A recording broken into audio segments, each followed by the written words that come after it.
Je, ungekuwa tayari kuhatarisha maisha yako ili tu kuona mandhari kutoka kileleni mwa dunia? Milima hii haisamehi makosa. Wengine huita mizuri, wengine huita hatari. Leo tutahesabu milima 7 hatari zaidi kupanda duniani, ambapo hata wapandaji wenye uzoefu hawaji salama kila mara.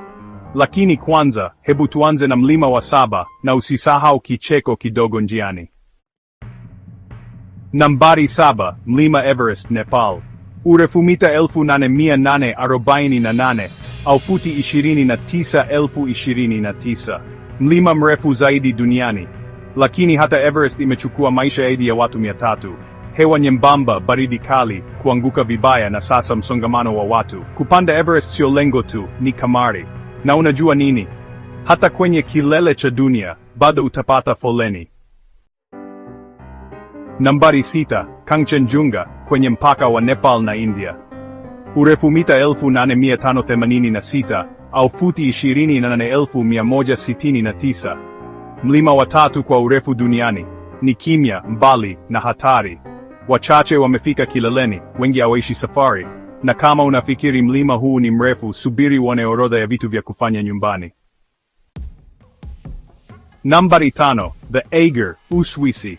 Urefu mita 3,967 au futi 13,015. Sio mrefu zaidi, lakini ni wa kutisha. Upande wake wa kaskazini unaitwa ukuta wa mauaji, kwa sababu ya idadi ya wapandaji waliokufa juu yake. Miamba isiyotulia, dhoruba za ghafla, na barafu inayoanguka huifanya kuwa mtego wa kifo. Na kama unafikiri hiyo ni mbaya, subiri uone bei ya kahawa kwenye kilele. Nambari 4, Denali, Alaska, Marekani. Urefu mita 6,190 au futi 20,310. Mlima mrefu zaidi Amerika Kaskazini. Pepo kali, hali joto ya kuganda na kupanda kwa muda mrefu na kuchosha huufanya kuwa mmoja wa milima migumu zaidi duniani. Hali joto inaweza kushuka hadi nyuzi joto 60 chini ya sifuri. Hiyo ni baridi ya kutosha kugandisha pumzi yako. Na kama unafikiri hiyo ni baridi, subiri uone baridi ya mapenzi. Nambari 3, Nanga Parbat, Pakistan. Urefu mita 8,126 au futi 26,660. Inajulikana kama mlima muuaji.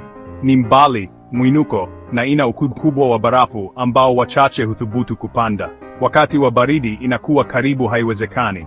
Na kama unafikiri hiyo ni ngumu, subiri uone jinsi ya kuamka asubuhi ya Jumatatu.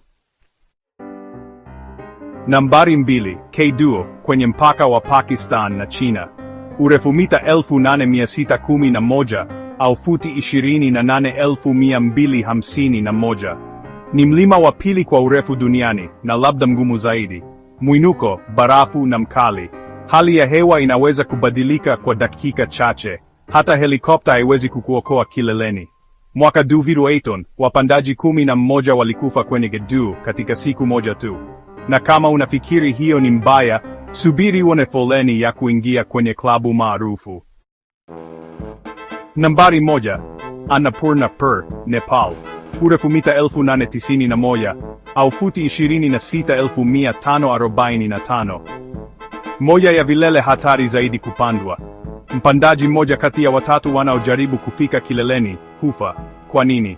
Maporomoko ya theluji hatari, hali mbaya ya hewa, na njia nyembamba ambapo kuteleza kidogo tu kunamaanisha mwisho.